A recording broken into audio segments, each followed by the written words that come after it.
Hi, welcome back to my channel. You're looking through the lens of a thermal imaging camera.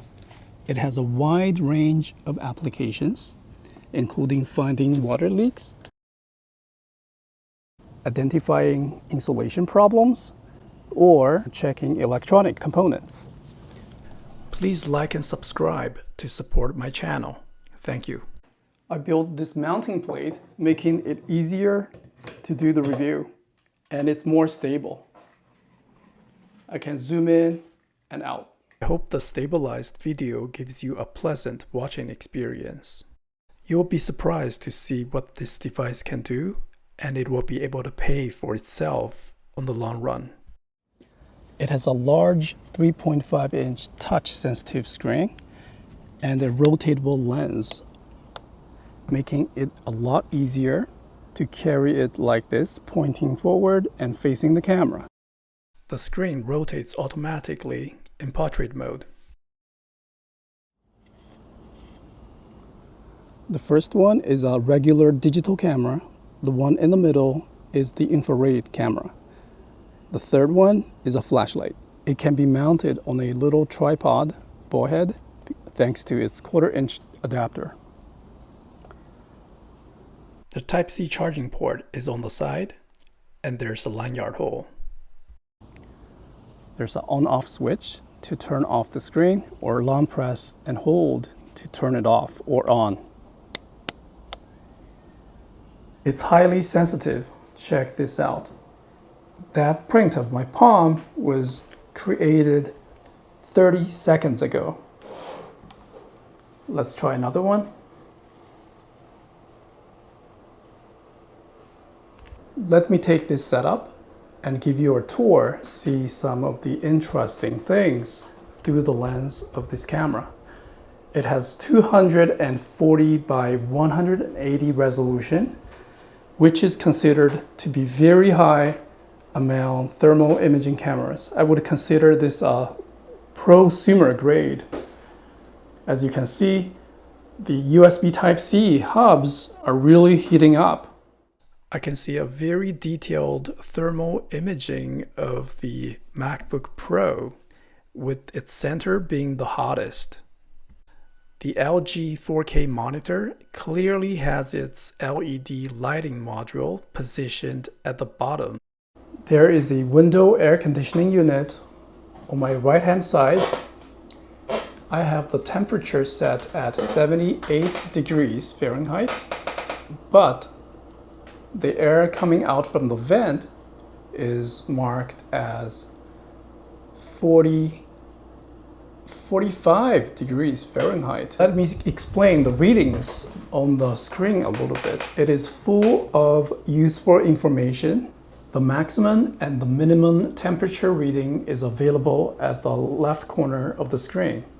The maximum is tracked by the red dot, and the minimum is tracked by the green dot, which is constantly changing.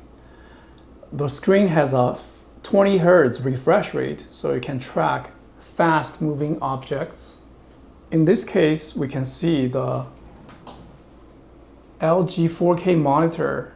That LED backlight in there has the highest temperature at around 106 degrees Fahrenheit, and that area on the corner has only 76 degrees Fahrenheit. Another fun fact, although I have a lot of RGB IC lighting in the background, they don't heat as much, so not very visible on the camera.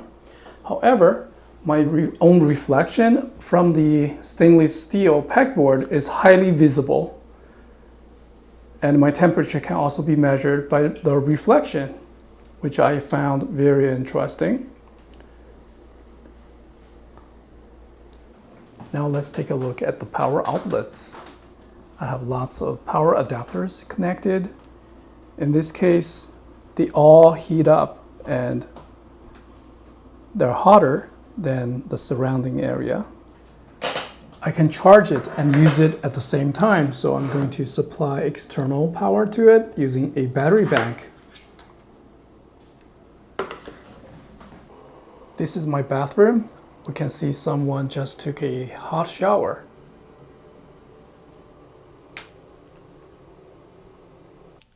The battery pack and charger gets pretty hot during this charging process, and we can see the readings on the page. Now we're looking at my living room. I can see the window and even the reflection of myself. The two hot spots are security monitor home base and a vacuum. Oops, just dropped the battery pack. That is one of the hotspot. Eufy security camera. Just spotted a cat. Thanks to its high refresh rate, that movement is actually pretty smooth, 20 Hertz.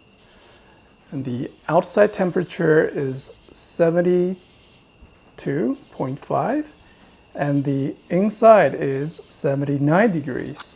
This area is crowded with electronics and power adapters.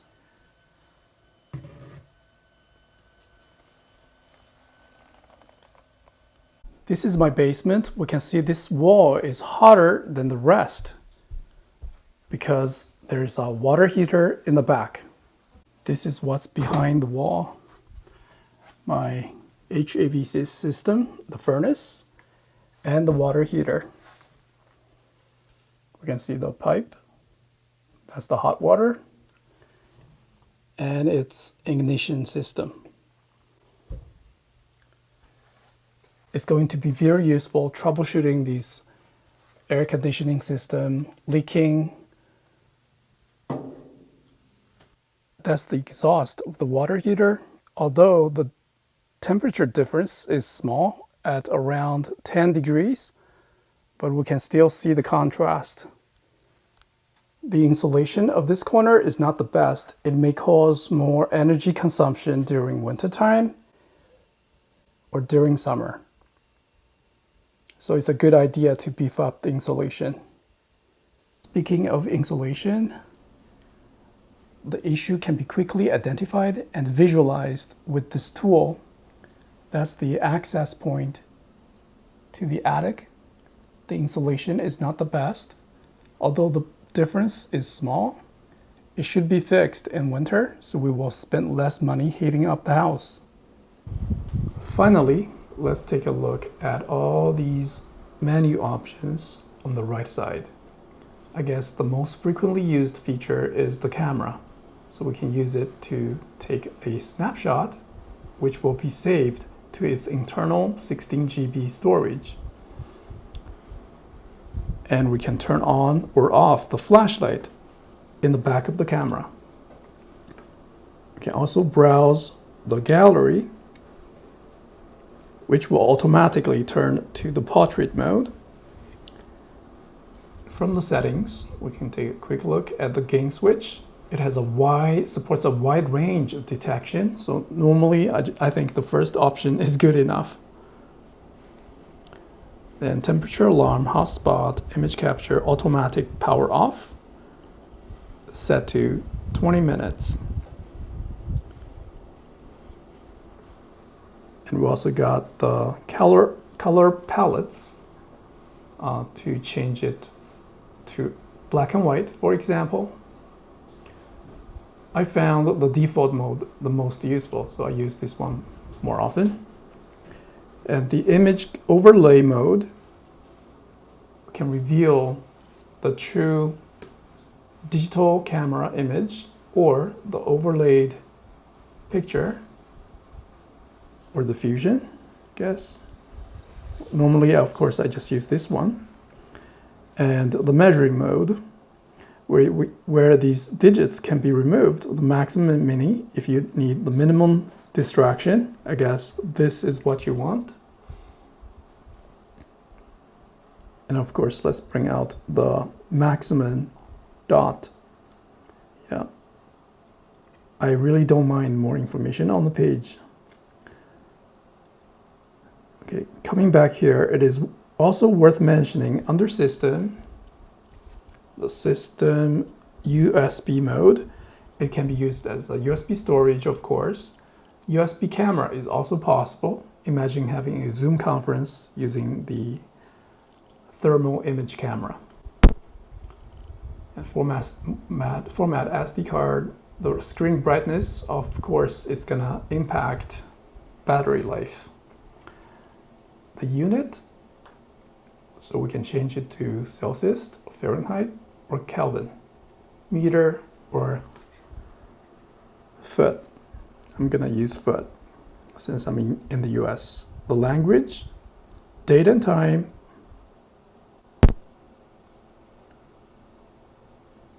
image capture, interval. It could be a timed image, so it will create a time lapse. Screen rotation, which is on. So if I wanna do this, let me show you.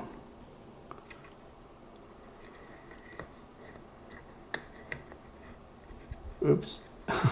It's really hard to do with this ball head, but the screen is rotated this way, right?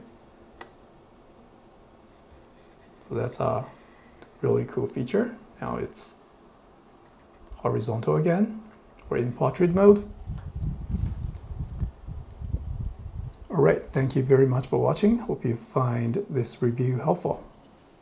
This is a high resolution thermal camera with 240 by 180 resolution. It's actually considered a high resolution camera, yes. Well, in this category.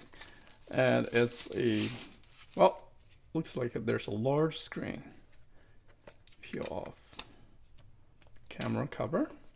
It looks like this part is rotatable. Charging cable. It's a USB-C to USB Type A. Looks like it does not have enough charge to power on. Let's connect it to the power source.